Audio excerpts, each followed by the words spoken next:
Napag-usapan natin ang patungkol sa pagbaliktad nitong si Veldora ng kanilang situation, kung saan lamang na siya ngayon pagdating sa amount ng Magicules. Pero bago natin simulan itong video na ito, ay i-roll muna natin ang intro. Hello everyone and welcome to my channel, ang inyong source ng Tagalog na Tansura Contents. Sa channel na ito ay pinag-uusapan natin ang mga nangyayari sa may Tansura Universe. So without further ado, let's get into the video.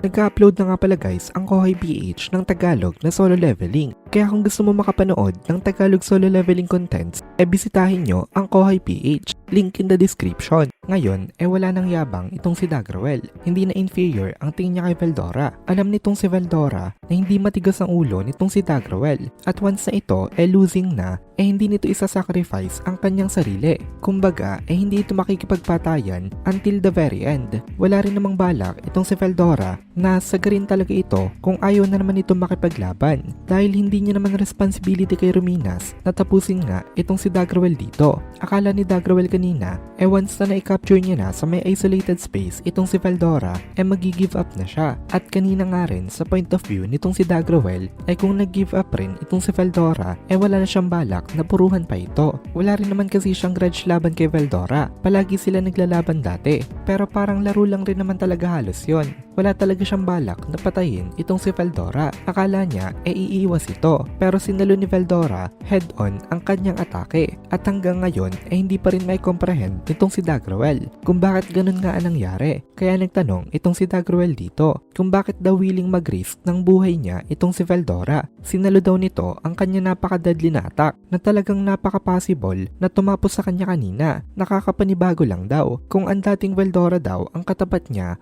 kanina pa daw yung tumakas. Then nag-reply itong si Veldora dito na kung yung dating Veldora daw ang katapat niya hindi naman daw yung tatakbo. Tactical retreat lang daw ang tawag doon kasi wala daw sa vocabulary niya ang tumakbo sa isang battle. Of course, hindi naman talaga itong sagot. Kaya after that joke, sumagot properly itong si Veldora at sabi niya ang isa daw talaga sa mga dahilan dahil gusto niyang itest itong kanyang sarili. Tsaka hindi daw kanina option sa kanya ang pagtakbo kasi kung tumakbo daw siya mawipe out raw itong sila Ruminas at Xion at hindi niya daw pwedeng hayaan na mangyari yon. Pero again, napatanong uli itong si Dagrawel na bakit daw willing mag-risk ng ganun kalaki itong si Veldora para lang sa kapakanan ng dalawa. Ito ang final question nitong si Dagrawel. Depende sa may sagot nitong si Veldora magde-decide siya kung paano magpapatuloy dito. Pero lalong na-astonished itong si Dagrawel sa naging sagot nitong si Veldora sa kanya. Kasi sabi ni Veldora kapag napahamak daw itong dalawang ito magagalit daw sa kanya itong si Rimuru. Alam daw ba nitong si Dagrawel kung gaano ka-scary itong si Rimuru tuwing nagagalit ito. Tapos biglang tumawa itong si Veldora ng malakas. Ngayon naiintindihan na nitong si Dagrawel kung bakit malaki ang naging pagbabago dito at kung bakit wala na itong ugali na mag-retreat kapag siya ay na-cornered. Kaya sabi nitong si Dagrawel mukhang natuto na daw itong si Veldora ng responsibility. Talagang malaki daw ang naging growth nito. Kaya ngayon nagsalita itong si Dagrawel na okay daw, papalagan niya daw ng long battle itong si Veldora. Since hindi nga kasi ito aalis no matter what, wala siyang ibang choice kung hindi ang talunin ito. Pero ngayon nga, lugi na itong si Dagrawel. At sa laban nila na long drawn battle, kung sino ang unang maubusan ng energy, siyang matatalo. Hindi na sila pwedeng mag-launch ng basta-basta ng isang big move uli. Kasi once na nag-fail ang isang big move na yon, wala na. Talo ka na talaga. Kasi halos ubos na ang mana mo sa may big move na yon. Kailangan talaga kung mag-big move ka, finishing blow na talaga. Yung hindi na makaka-recover itong opponent mo. Ngayon, nagre-release na uli itong si Dagrawel ng napakalakas na aura.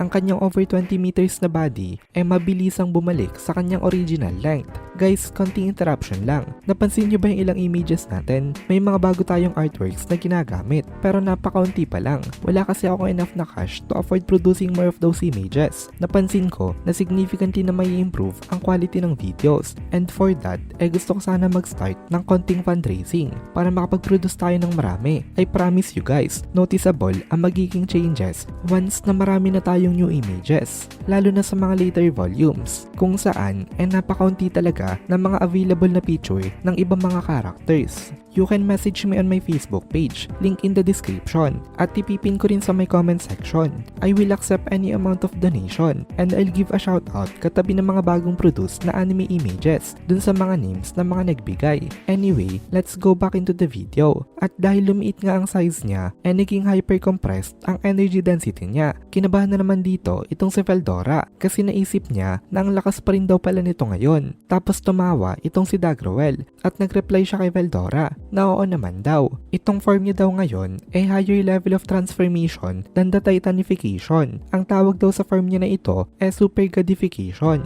Hirap na hirap daw siyang kontrolin ito nung una. Pero dahil daw kay Veldora ay kaya niya nang kontrolin ito. Nagtaka itong si Veldora kung paano niya naturuan itong si Dagrawell. Kaya nagsalita uli itong si Dagrawell dito na tinanong niya daw itong si Veldora nung una kung paano nito na-control ang kanyang massive energy at natatandaan niya daw ang sinabi nito sa kanya na kapag controlled mo daw ang anger mo magkakaroon ka ng mas malakas na power pa. Dito na-recall nitong si Veldora na may ipinakita nga pala siyang holy scriptures, also known as comics or manga. Pinagyayabang niya ito kay Dagrawell kaya natuto din itong si Dagrawell dito at ngayon napaka-stable na nitong powers nito. Even though original size na siya nasa form pa rin siya ng Ashura at since sobrang dense na nga na nakompress na energy niya malakas pa ang aura niya ngayon compared nung siya ay malaking titan. Balak na rin sana nitong si Veldora na mag-launch ng isang malaking move pero nung naisense niya ang determination nitong si Dagrawell na labanan nga siya until the very end